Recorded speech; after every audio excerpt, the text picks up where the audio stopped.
The overall goal of this procedure is to screen small molecules for botulinum neurotoxin A light chain inhibition.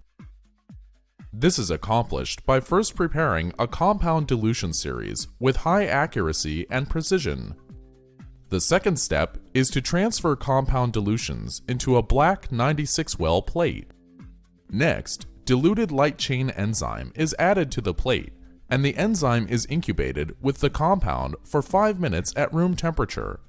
The final step is the addition of the light chain fret substrate to initiate the reaction, which is monitored with a fluorescence plate reader.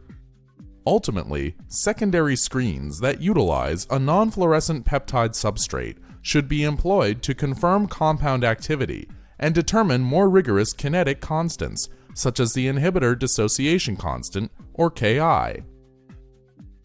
The main advantage of this assay over existing methods such as HPLC-based or cell-based methods is that it is simple to perform, easily automated, and can be used to compare the relative potency of a number of compounds.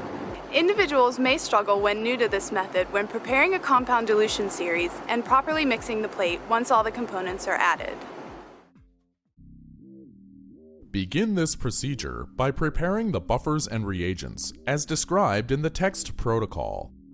Configure the plate reader to shake the plate at medium speed for 10 seconds and then to monitor the fluorescence at an excitation wavelength of 490 nanometers and an emission wavelength of 523 nanometers every 5 minutes in kinetic mode for 1 hour 30 minutes at room temperature.